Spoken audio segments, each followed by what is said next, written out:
anak-anak, salam habatus hidupku bagi Kristus. Tetap semangat ya belajar firman Tuhan, jangan kendor. Sebelumnya, mari kita berdoa dulu.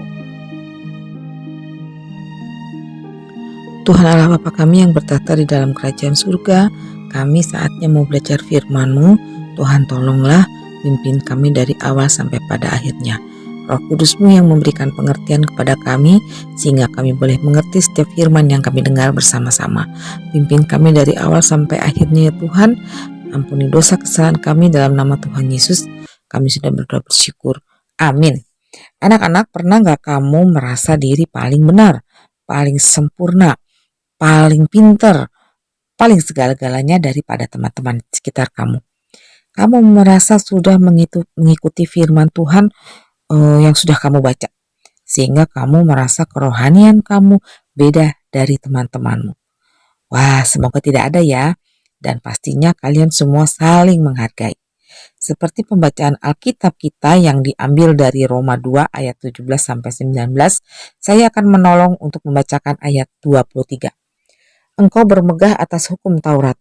Mengapa engkau sendiri menghina Allah dengan melanggar hukum Taurat itu?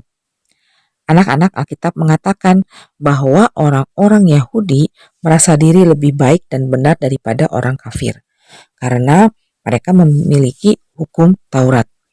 Mereka merasa bahwa mereka sebagai bangsa pilihan Allah. Anak-anak orang Yahudi sangat bangga dengan hukum yang Tuhan berikan kepada bangsa Yahudi, yaitu hukum Taurat. Tetapi Paulus memberikan penjelasan kepada mereka bahwa yang paling penting itu bukan sekedar memiliki hukum Taurat saja, melainkan melakukan hukum Taurat itu sendiri. Bangsa Yahudi menganggap bahwa bangsa bukan Yahudi itu tidak mengerti apa-apa. Mereka buta, mereka hidup dalam kegelapan, mereka bodoh karena mereka tidak mempunyai pengetahuan. Kehidupan mereka yaitu bangsa-bangsa yang bukan Yahudi yang hidup tanpa hukum Taurat. Anak-anak, apakah bangsa Yahudi itu hidupnya benar? Dewasa kerohaniannya? Mereka tidak berbuat dosa? Anak-anak, ternyata tidak demikian. Mereka juga manusia. Mereka, bangsa Yahudi, hanya bermegah atas hukum Taurat. Tetapi mereka sendiri menghina Tuhan dengan melanggar hukum Taurat. Mereka juga hidup dalam dosa dan mempermalukan Tuhan. Nah, anak-anak, Paulus menegur orang-orang Kristen Yahudi saat itu bahwa mereka seharusnya menjadi contoh dan teladan bagi orang-orang yang belum mengenal Tuhan. Mereka yang mengenal hukum Taurat, seharusnya kehidupan mereka mempermuliakan Tuhan dan menjadi terang yang menuntun bangsa-bangsa yang belum mengenal Tuhan. Orang-orang Yahudi berdosa. Kamu dan saya juga berdosa. Orang-orang di seluruh dunia ini juga berdosa. Ingat Roma 3 ayat 23. Semua manusia adalah berdosa. Anak-anak, hari ini pun masih banyak orang Kristen yang hidup seperti orang-orang Kristen di Roma. Mereka mengaku Kristen tetapi kehidupannya jauh dari teladan yang Tuhan berikan. Apa akibatnya? Banyak orang yang belum percaya kepada Tuhan.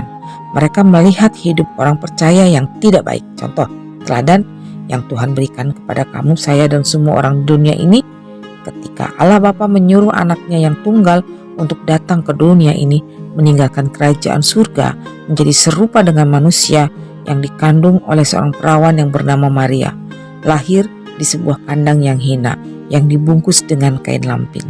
Dalam masa pelayanannya dia ditangkap, dihina, disiksa, bahkan sampai mati di kayu salib. Pada hari ketika dia bangkit naik ke surga, hidup kekal selama-lamanya. Apakah dia membalas? Tidak, anak-anak. Dia mengasihi kamu, saya, semua orang di dunia ini. Dia sudah mencurahkan darahnya yang kudus untuk menebus manusia dari dosa. Kalian tahu siapa dia? Iya, dia adalah Tuhan Yesus Kristus. Maukah kamu yang sudah percaya, yang sudah mengenal Tuhan, seharusnya menjadi teladan bagi orang-orang yang belum mengenal Tuhan? Jangan sampai kehidupan kekristenan kamu, saya, menjadikan nama Tuhan dipermalukan. Mari kita senantiasa melakukan kehidupan kita mempermuliakan nama Tuhan sesuai dengan firman Tuhan. Kita sama-sama menyatakan kasih Kristus dan kebenarannya yang besar sehingga kita dipakai oleh Tuhan bagi kemuliaan nama Tuhan. Mau ya anak-anak? Habatus, hidup aku bagi Kristus. Untuk anak-anak yang mau menerima anugerah keselamatan dari Tuhan, Yohanes 3 ayat 16.